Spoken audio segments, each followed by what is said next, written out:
வாங்கப்பா எல்லாம் என்ன பண்ணுறீங்கப்பா? கறியும் பாலையும் அடுத்து முட்டையை எடுத்து தூக்கமாக வந்துச்சுப்பா. அடுத்து சலாடையை வச்சு சளிச்சு டீயை குடிச்சிட்டு அடுத்து வெங்காயம் பச்சை மிளகா தக்காளி மூணையும் நறுக்கி எடுத்துட்டு அடுத்து பிரியாணிக்கு எல்லாமே ரெடி பண்ணியாச்சியா.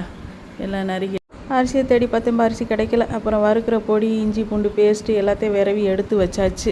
ஊறட்டும்னு அப்படியே விரவி எடுத்து வச்சாச்சு. ஒரு வழி அரிசியும் கண்டுபிடிச்சி 1.5 டம்ளர் அரிசி 2 டம்ளர் வாங்க எடுத்து தாளிக்கலாம். பட்டை சோம்பு வெங்காயம் தக்காளி எல்லாத்தையும் போட்டு வெங்காயம் தக்காளி எல்லாத்தையும் போட்டு வதக்கி எடுத்துட்டு சின்ன சட்டியாக வச்சுட்டேன்ப்பா.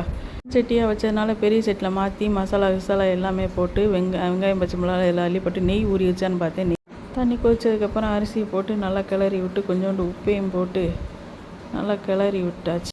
இருக்குது. அதனால ஒரு வடை சட்டியில் எண்ணெய் ஊற்றி சிக்கனெல்லாம் பொரித்து எடுப்போம்னு எல்லாம் ரெடி பண்ணியாச்சு. 2 டிஃபன் பாக்ஸில் சோறை கட்டி ஒரு சிக்கனு 5-6 சிக்கனு ஒரு முட்டை 2 டிஃபன் பாக்ஸில் வச்சு ஜூஸ் ரோஸ் மில்க்கு தான்ப்பா எல்லாம் மூடி எடுத்து வச்சு லஞ்சு கூட எடுத்து எல்லாம் பேக்கிங் பண்ணி எல்லாம் எடுத்து வச்சு காலைக்கு ரெடி பண்ணணும்ல. ஒரு தோசைக்கல்ல நல்லெண்ணெய் ஊற்றி 1.5 கப்பு மாவு ஊற்றி நல்லா ஊற்றி நேற்று வச்சு சட்னி